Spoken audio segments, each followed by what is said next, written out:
अस्सलाम वालेकुम वरहमतुल्लाहि वबरकातुहू। हम मक्का जा रहे हैं। ज़ोहर की नमाज़ का टाइम हो रहा है और उसके बाद हम नमाज़ अदा करेंगे वहाँ पर, और फिर हम जाएंगे मस्जिद आयशा। आज हमारा विज़िट है मस्जिद आयशा का।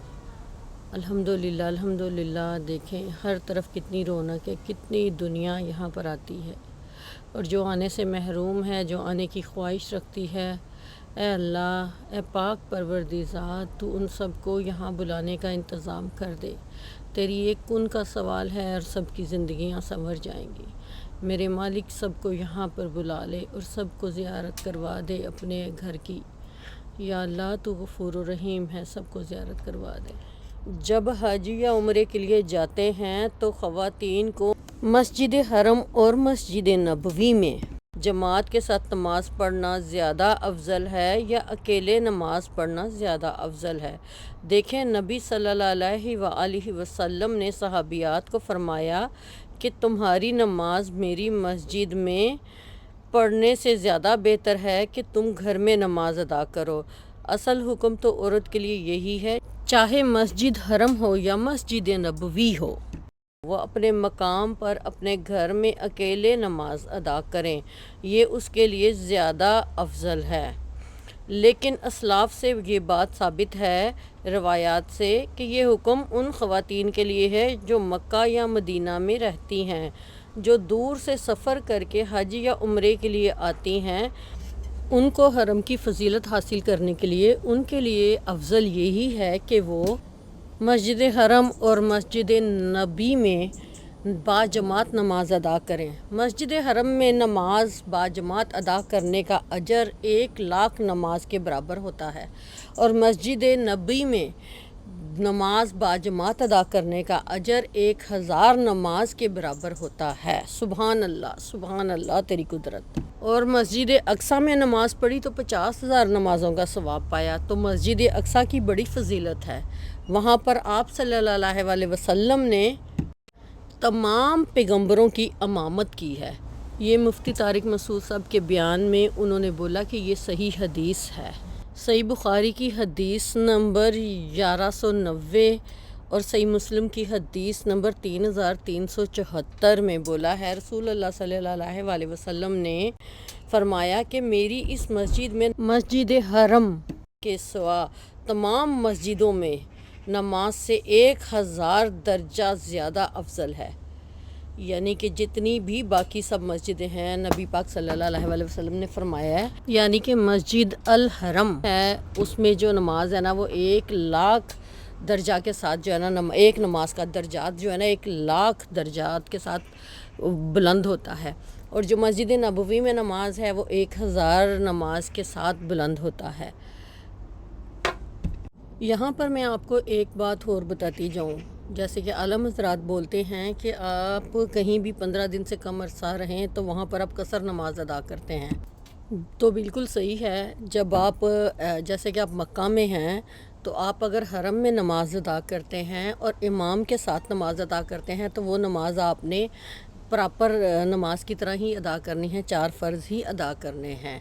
और अगर आप हरम से बाहर नमाज अदा करते हैं तो फिर आप उसको कसर अदा करेंगे, क्योंकि इमाम वहाँ का मुकीम है। और अगर इमाम जो है वो भी मुकीम नहीं है, वो भी सफ़र में है, तो फिर जैसे इमाम नमाज़ पढ़ाएगा आप उसके साथ वैसे ही अदा करेंगे। तो इससे ये साबित हुआ कि जब मुसाफिर मुकीम इमाम के साथ नमाज अदा करता है तो उसे पूरी नमाज अदा करनी पड़ती है, और जब मुसाफिर इमाम के साथ नमाज अदा करता है, उसकी जमात में होता है, तो फिर वो उसके साथ कसर नमाज ही अदा करेगा। इसमें कहा जाता है कि उम्रे में भी अगर आप मक्का में कम दिन ठहरने की नीयत करते हैं तो फिर आप कसर नमाज अदा करेंगे, जैसे कि मक्का से बाहर।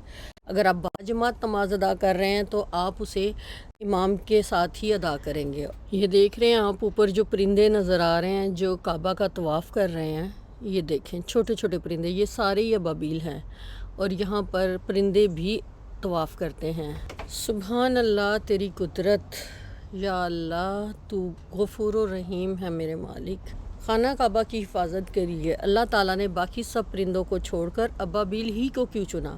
ابابیل ایک ایسا پرندہ ہے جو لگاتار 10 سے 11 مہینے تک اڑتا رہ سکتا ہے اور یہ اڑتے ہوئے ہی سو سکتا ہے، اور ابابیل 20 سال تک زندہ رہ سکتا ہے۔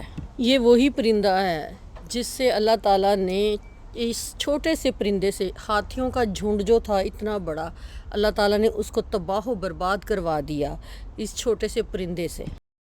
یہ کوئی عام پرندہ نہیں ہے بلکہ ابابیل ہے۔ ابابیل کا عربی میں مطلب ہے پرندوں کا جھنڈ، اور اس کا اصلی نام ہے سوئفٹ، اور یہ ہوا میں ہی کھاتا ہے، پیتا ہے، اور یہاں تک کہ یہ بنا رکے، بنا سوئے 40 گھنٹوں تک لگاتار اڑ سکتا ہے۔ یہاں پر اللہ تعالیٰ نے سورہ فیل میں بھی ذکر کیا ہے۔ یہاں پر اللہ تعالیٰ نبی صلی اللہ علیہ وآلہ وسلم کے ساتھ اور باقی سب کے ساتھ مخاطب ہو کر بولتے ہیں، أَلَمْ تَرَ كَيْفَ فَعَلَ رَبُّكَ بِأَصْحَابِ الْفِيلِ، کیا تو نے نہ دیکھا کہ تیرے رب نے ہاتھی والوں کے ساتھ کیا کیا؟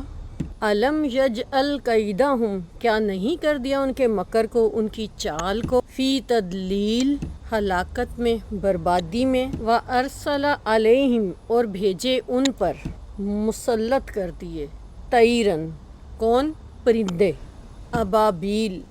ابابیل کا معنی ہے جھنڈ کے جھنڈ، ترمیہم، مارتی تھی ان کو وہ چڑیاں، بِحِجَارَةٍ، پتھر، من سجیل، پکی ہوئی مٹی کے، فَجَعَلَهُمْ، تو اس نے کر دیا ان کو، یعنی اللہ نے کر دیا ان کو، کَعَصْفٍ، بسف کی طرح، مأکول، کھایا ہوا۔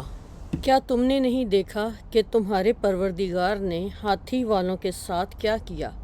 کیا ان کا داؤ غلط نہیں کیا گیا؟ اور ان پر جھاڑ کے جھاڑ جانور بھیجے جو ان پر کنکریوں کی پتھریاں پھینکتے تھے، تو ان کو ایسا کر دیا جیسے کھایا ہوا بھوس ہو۔ سبحان اللہ تیری قدرت۔ جی اب اجازت چاہیے، نیکسٹ ولاگ میں آپ سب سے پھر ملاقات ہوتی ہے۔ باقی کی تفصیل اور مسجد عائشہ ہم آپ کو نیکسٹ ولاگ میں دکھائیں گے۔ آپ سب کے لیے دعا ہے، آپ سب میرے لیے دعا کیجیے، اللہ تعالی ہم سب کو ہمیشہ دین ایمان پر قائم رکھے۔ السلام علیکم ورحمۃ اللہ وبرکاتہ۔